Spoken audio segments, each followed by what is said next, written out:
कथा के अनुसार रक्तबीज नाम का एक राक्षस था। उसे ब्रह्मा जी से वरदान प्राप्त था कि उसे स्त्री के अलावा और कोई भी मार नहीं सकता था। उसे यह भी वरदान प्राप्त था कि उसके खून की एक बूंद अगर जमीन पर गिर जाए तो एक और रक्तबीज राक्षस उसी की तरह पैदा हो जाएगा। इस प्रकार रक्तबीज राक्षस ने देवताओं और ब्राह्मणों पर अत्याचार करके तीनों लोकों में हाहाकार मचा रखा था। सभी देवतागण रक्तबीज से परेशान थे और देवता इस वरदान के कारण रक्तबीज को मारने में भी असमर्थ थे। युद्ध के मैदान में जब देवता उसे मारने लगे तो उसके खून की हर बूंद जो जमीन पर गिरती उससे एक नया और अधिक शक्तिशाली राक्षस रक्तबीज पैदा हो जाता।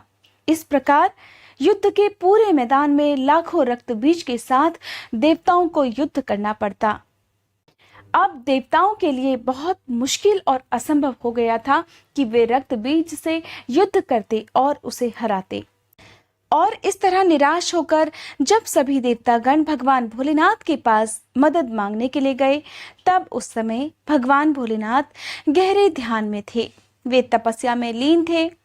तब देवताओं ने मदद के लिए उनकी पत्नी पार्वती से प्रार्थना की और तब मां पार्वती देवताओं की मदद करने के लिए तैयार हो गईं।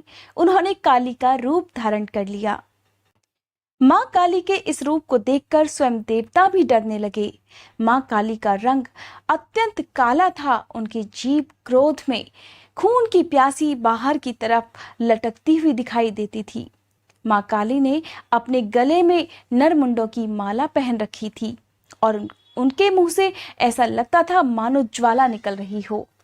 अपने इस भयंकर स्वरूप में जब मां काली रक्तबीज से युद्ध करती और अपने खंजर से उस पर प्रहार करती, तब रक्तबीज के शरीर से निकलने वाली हर बूंद से एक और नया और भी अधिक शक्तिशाली रक्तबीज पैदा हो जाता।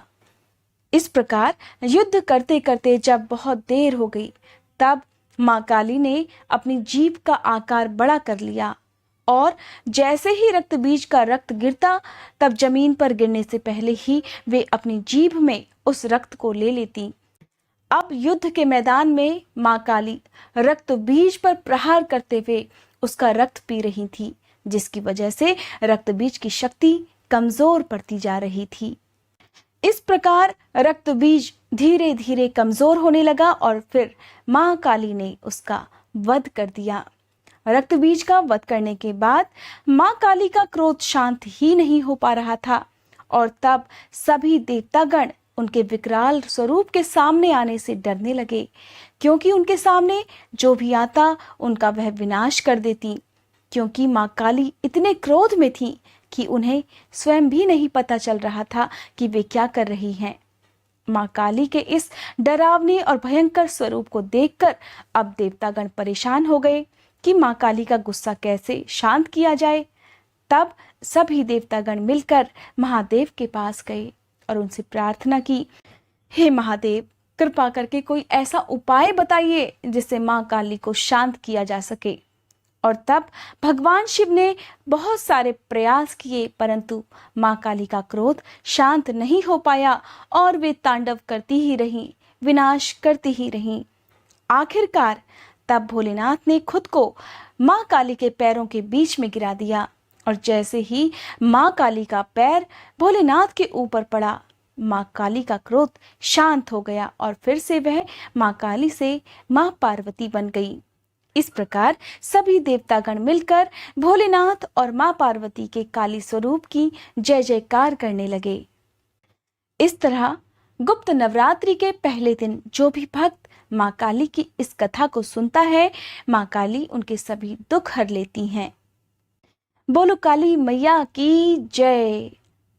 दोस्तों, यह थी मां काली की कथा। आप जान लेते हैं मंत्र के बारे में, जिसे पूजा करते समय कम से कम 51 या फिर 108 बार जरूर जपना चाहिए। मंत्र है, काली काली महाकाली, कालिके परमेश्वरी, सर्वानंद करी देवी, नारायणी नमोस्तुते।